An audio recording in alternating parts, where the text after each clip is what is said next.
grabar la clase, o sea, sí se está grabando. Ok.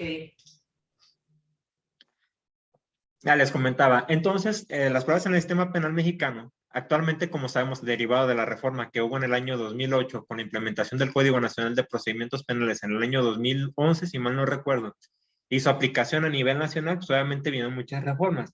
Muchas de las pruebas que se establecían en el Código de Procedimientos Penales para Estado Libre y Soberano de Jalisco se vieron reducidas. Obviamente, a partir de la implementación de la reforma, cambian de pruebas a datos de prueba. Y lo que platicábamos la sesión pasada. Actualmente las pruebas ya no se tasan, o sea, ya no tienen un valor implícito a la prueba, lo que eran las pruebas, las documentales públicas que hacían prueba plena, y todas las demás eran indiciarias. Las únicas pruebas plenas que había era la confesión, que esa era, en su momento se le conoció a la madre de todas las pruebas, que ya sabemos que no es así, porque las actuaciones de la gente del Ministerio Público hacían las veces de prueba plena, las confesiones que tú haces ante la gente del Ministerio Público también hacían prueba plena, las documentales públicas también hacían prueba plena. Entonces eso conllevaba que realmente la carga, como siempre lo hemos sabido en el sistema anterior, que era el sistema inquisitivo, que legalmente no se le dice así, pero en el argot jurídico sabemos que era así, porque a final de cuentas el concepto o la pretensión en el anterior sistema era acreditar que tú no habías cometido el delito. O sea, ni siquiera, primero te encarcelamos y luego investigamos, ¿no? Digo, es una realidad. Derivado de esta modificación, a partir del 2008, donde se hace la reforma penal que cambia el sistema inquisitivo al sistema acusatorio adversario, bueno, sí. Sí, déjale digo a los muchachos porque yo estoy en clase. Déjale digo a los muchachos porque yo estoy en clase. Hecho. Perdón, muchachos. Entonces, a partir de la reforma del año 2008, donde se cambia el sistema inquisitivo al sistema acusatorio adversarial, cambia la figura, que realmente siempre se supone o ha existido el tema de que siempre existe el principio de presunción de inocencia, que antes no se aplicaba, porque era como lo que anteriormente decían, y yo se los he compartido en muchas ocasiones, que yo tenía amigos jueces que decían, una orden de aprehensión y un vaso de agua no se le niegan a nadie. Y siempre que en su momento, anteriormente no se judicializaban, se consignaban las carpetas de las averiguaciones previas. Se consignaban al juzgado y el juzgado ya siempre emitía una orden de aprehensión. No en todos los delitos, había delitos que sí lo ameritaban y otras que únicamente se hacía el citatorio y derivado de la comparecencia. En el periodo inmediato anterior al proceso, que es el término de las 72 horas o hasta 144, cuando se hacía la ampliación del término, obviamente esa parte pues, sí quedaba, sí la mediaban, no todos los iban a girar órdenes de aprehensión, pues. Pero en su momento sí se ordenaba la aprehensión del infractor en la audiencia, en la comparecencia de la audiencia, siempre y cuando incurriera como lo que hacen actualmente, que existan elementos suficientes para que presuman que te puedes evadir de la presunta responsabilidad penal. ¿Sí? Sí. ¿Voy muy rápido? No. Orlando. No, maestro, no, pues la verdad es que eso ya no hay problema. Digo, ya lo sabemos, solamente estamos repasando. Pienso. Bueno, Gina, ahí sí creo que sí, esto es nuevo para ti, ¿no? El tema de la explicación del sistema anterior, o si tenías conocimiento de cómo operaba. ¿Del sistema anterior? Ajá. Pues era más inquisidor. Era, ahí sí le tomaban más, las pruebas eran diferentes, ¿no? Como se ofertaban. Sí, era lo que les comentaba, que anteriormente Sí. las pruebas sí tienen un valor que el mismo Código de Procedimientos Penales para el Estado Libre y Soberano de Jalisco contemplaba la prueba tasada, que eran las pruebas plenas y las pruebas indiciarias. Así, ok. Sí, que incluso el Ministerio Público es el que determinaba si era legal o ilegal la detención. De hecho, la mayor responsabilidad al inicio recaía en el Ministerio Público. Él es el que tomaba las decisiones al fin de cuentas. Y Sí, porque pues, realmente la gente del Ministerio Público, las actuaciones que hacía y la confesión que se hace ante el Ministerio Público era prueba plena. Hoy ya le quitaron muchas facultades al Ministerio Público. Y está bien, ¿no? Porque pues cuánto no se llevaban de lana. No, incluso, y olvídate el tema económico, simplemente ellos manejaban las carpetas de investigación como querían, porque antes te Como querían, pasaban así te es. mandaban a una casa de seguridad, la que está ahí en Cruz del Sur, te pedían unos días, te mandaban a Alaska, y luego ya te pasaban ya te mandaban ya llegaban con la declaración hecha nomás para que la firmaras prácticamente. Mm. ¿O no, Orlando? Es correcto, maestro, que está ahí frente a la penca. Efectivamente, es correcto. Sí. Yo me tocaba en muchas ocasiones cuando me tocaban asuntos, pues obviamente en el anterior sistema era de que llegabas y les tenías que estar montando guardia porque a veces te sacaban al detenido a las 2, 3 de la mañana y se lo llevaban para allá. Entonces tenías que estar al pendiente de que al cabrón no lo sacaran. Una vez que arrancaban la declaración, pues obviamente ya cuadraban todo el delito. O sea, todos los indicios los tenían, pero no tienen un factor que conectara todos los indicios con el delito. Entonces, con la confesión, pues automáticamente todos los indicios los vinculan para acreditar la existencia del delito. Y ya con eso el detenido se iba a cincho, o sea, ya ni para dónde hacerse. Y luego, Obviamente, maestro, en esa, ahorita que perdón que lo interrumpa, en este nueva, en este nuevo sistema, aunque declare, se declare confeso el imputado, no se ante la toma en gente, cuenta, ¿verdad? no, la declaración válida es la que se hace ante el juez. Sí. Lo que pasó como con lo del asunto de esta, de que fue muy sonado en Sinaloa, ¿en qué municipio fue? ¿En Sinaloa o qué? En el ¿Cuál estado, asunto? perdón. Esta, justicia para, ay, que se murió también la mamá, que la mató el mismo tipo, la pareja Al de la de, hija. el Me de olvidó el Rubén nombre. Marisela, el de Ah, de Juárez. Marisela Escobedo. Marisela algo así, Marisela Escobedo. De Rubí, el asunto de Rubí. Ujú. Fue lo mismo lo que pasó. Si es que realmente el mismo código te hace o te menciona que para que se pueda imputar y que se pueda vincular el proceso a un indiciado, que realmente eso necesitan modificar en la Constitución porque siguen manejando el término de imputado y se le puede conocer imputado hasta que se le impute el delito. Entonces, hasta la primera audiencia, eso sí necesitan corregirlo y que se les olvidó, pero bueno, eso ya es materia de los legisladores que se les fueron las patas ahí. El mismo código te dice que aporten elementos de convicción al juez para que presuman la preexistencia de un hecho presuntamente delictuoso y que se vincule en este caso, con el investigado, con el denunciado. Digo, anteriormente, si llegabas y pues era casi casi de que te le iban a conceder. Actualmente sí o muchos jueces sí tienen un criterio un poquito más amplio que les permite ponderar muchos aspectos. No como anteriormente que era meramente documental y con la documental se iban. Actualmente, pues obviamente sabemos que ya cuando llegas a la audiencia de imputación y vinculación, está el juez presente y obviamente con los elementos que tienen, sabemos se supone que el juez no tiene que tener conocimiento absolutamente de nada de la carpeta de investigación hasta el momento en que estás desahogando la audiencia. Sabemos que no es así, que desde antes de que inicie la audiencia le pasan la carpeta de investigación al juez o a su auxiliar de sala o a X persona y se encargan de revisar el asunto y le dan cuenta al juez para saber de qué es el asunto. Y el juez desde que entra a la audiencia ya trae un contexto del tema. O sea, ya sabe qué es lo que trata, qué elementos trae, incluso hasta cuando es por una detención. Me ha tocado ocasiones en que llegan y el mismo auxiliar de sala o el encargado de sala te dice, oye, Lick, nomás que, o habla con nosotros y te dice, la verdad en se va a ir, se va a declarar la detención ilegal. O sea, te lo dicen desde el principio para ir contemplando tiempos serios, porque obviamente se van programando con el tema de las audiencias. Incluso es muy raro que una audiencia se desahogue en tiempo, porque hay muchas audiencias que sí pues, se prolongan y hay otras que sí son, las desahogan muy rápido. Y obviamente desde que llegan, pues se dan cuenta desde los IPH, lo revisan, o sea, le dan una leída rápida, muy concreta, y ya saben a lo que van. Incluso desde antes de que inicien la audiencia, te preguntan si va a haber un acuerdo reparatorio, si van a solicitar suspensión condicional del proceso.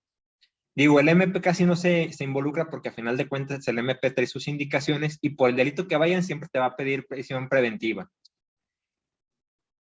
Así, la oficiosa, pues ahí sí no hay ni para dónde hacerse. Pero la justificada siempre tratan de justificarla. Pero es muy complicado que la traten de justificarse, luego que cuenten con elementos de que realizaron, de que se le ha citado al indiciado en distintas ocasiones que no ha comparecido a la agencia, etc., etc., etc. Entonces el juez se ordena la prisión preventiva justificada. Pero de ahí en más, siempre te preguntan, desde que antes de que inicie la audiencia, te preguntan esos detalles, porque en teoría se supone que tú tendrías que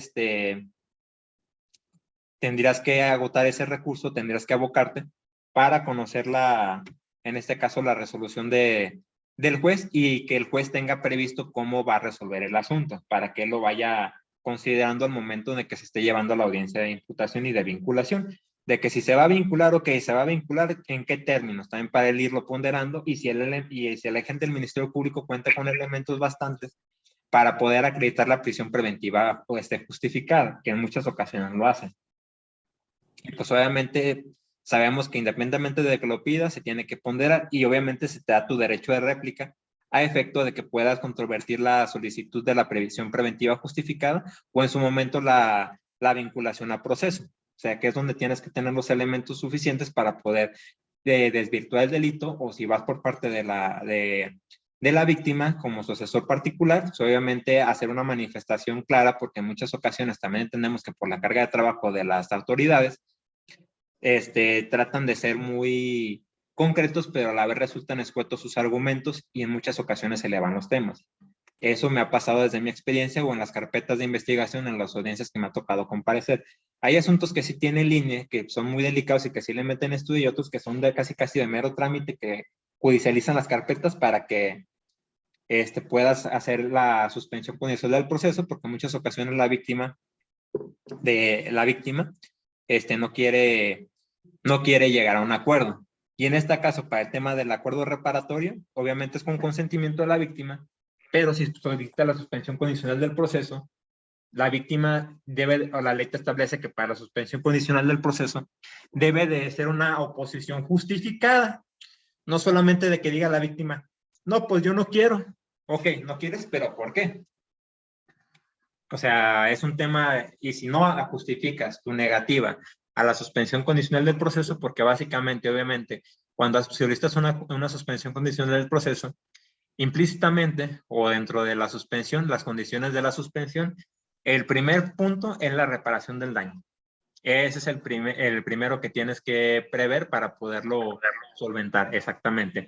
Posterior a eso, tú puedes agregar otros elementos, ya sea tener un trabajo estable, radicar en cierto domicilio, o sea, si mal no recuerdo, son 17 condiciones que te establece la norma que puedes implementar para meterlos en la suspensión. Ya tú eliges cuál es el que te resulte más conveniente, que regularmente son esos dos, el de que tener un trabajo estable y el de que tengas un domicilio donde puedas ir localizado. Ahora bien, nos regresamos al tema de las pruebas. Para el tema de las pruebas, obviamente, como les comentaba, cambian los conceptos. Por ejemplo, anteriormente se prevían o se denominaban medios de prueba. Actualmente no. Actualmente ya son datos de prueba. ¿Qué se pudiese decir que todos los elementos que aporta la gente al Ministerio Público son meros indicios?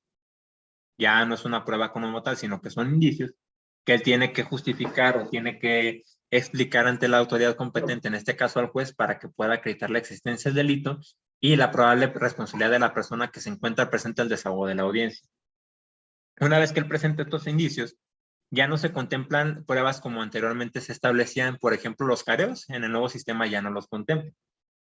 Que antes se me hacía como muy, no muy era... arriesgado, ¿no, maestro? Echarse la soga al cuello. Sí, porque a final de cuentas es exponer tanto a tu cliente cuando vas por Sí. parte del indiciado o en su defecto cuando vas por parte de la víctima. Son circunstancias era una prueba muy circunstancial y era muy complicada de hacerlo. Es mejor presentarlos como testigos, interrogarlos en lo particular a cada uno y derivado de ese interrogatorio, obviamente, empezar a detectar las inconsistencias, porque estando ahí presentes, pues obviamente los tienes que tener a todos ahí al mismo tiempo. Y era un arma de doble filo porque los empezabas a interrogar y cuando quería, y primero como los empiezas a interrogar en lo individual, pero estando todos ahí juntos, pues obviamente van escuchando las versiones de los demás y automáticamente se van sujetando a las versiones de los otros. Digo, era una circunstancia muy normal que pasaba en el anterior sistema, por eso los careos eran muy arriesgados. Y como dicen, era hacerse harakiri, porque pues, realmente ahí todos escuchaban y pues todos hacían las versiones similares. Y es muy distinto a cuando ofrecía las testimoniales, que a cada uno, a los elementos aprestores, cuando los interrogabas de forma aislada. Y pues obviamente se van quedando así como van contestando, se quedan las actuaciones y a partir de ahí te agarras para empezar a señalar las deficiencias en cada una de las declaraciones o las inconsistencias.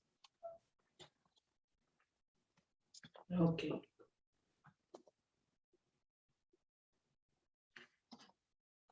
Obviamente los medios de pruebas permitidos por la ley son en materia penal, no recuerdo, creo que sí fue conoces con quien lo platiqué, que se admite prácticamente cualquier medio de prueba. Aquí no es como materia civil o materia familiar, que te encuentras restringido en contra de la moral o las buenas costumbres, salvo en el tema de la prueba ilícita, que eso ya lo platicamos la semana pasada, que es muy distinto a los medios de prueba permitidos por la ley a la prueba ilícita. Porque, por ejemplo, ¿sí? En materia penal, maestro, perdón, ¿hay pruebas supervenientes? Sí. No pruebas supervenientes. ¿Así se llaman? No. ¿Cómo se llaman? Son todos datos de prueba, no. Todos quedan así, o sea, pero que posteriormente se hayan encontrado, o sea, entonces lo manejan igual, general. Los puedes No incorporar. necesariamente, porque a final de cuentas de una declaración te puede arrojar más pruebas, porque por ejemplo un testigo te puede decir, es que también en el momento en que se estaba cometiendo el delito, estaba fulano y fulano tuvo tal intervención, y ahí se desprende una nueva prueba. Ok. Y tú puedes mandar llevar a ese fulano. ¿Qué digo? Se supone que eso lo tienes que hacer en el periodo de investigación complementaria. ¿Y por qué, hablando en materia civil, por qué como un ejemplo, en un asunto de cambio de custodia y resultaron unas nuevas pruebas, como el estado actual en el que se encuentra una menor de edad por la irresponsabilidad de quien ejerce la custodia provisional, que es la madre, y resultó que la niña se atrasó, tuvo un problema físico por la negligencia y el descuido de la madre. Entonces, se pueden presentar como pruebas supervenientes las recetas médicas, el estado actual en el que se encuentra la niña, y la deben de tomar en cuenta el juzgador, ¿no? Es que no entiendo el supuesto. Aquí, porque puede ser, por ejemplo, no necesariamente tiene que ser por una negligencia, porque los accidentes pasan. Ahí necesitaría un poquito más de contexto para entenderlo. Como Si es una descuido de ella circunstancia, por no ser, si la menor tiene un problema físico y ella le da una importancia mínima y dice, no pasa nada, no es nada, y se le está grabando, y cuando convive con el padre y determinan y la lleva al médico y le dicen, no, es que este problema lo trae arraigado de tantos días y ya está cada vez más grave. A eso es a lo que me refiero. Entonces, esas pruebas que tiene el padre, como son las recetas médicas, la consulta, los estudios, etcétera, se pueden aportar como pruebas supervenientes, hablando en materia civil, es lo que yo le comento, no en materia penal. Sí, en materia civil sí. Y las deben de tomar en cuenta, ¿no? Porque apenas salieron. Sí, porque incluso debes de aplicar el principio de interés superior de la niñez. Aquí estamos hablando de un tema de salud de la menor. Pues en un juzgado no me las admiten, en un juzgado no las admiten. En amparo le van a dar para atrás. Porque dicen que no son sus pruebas supervenientes.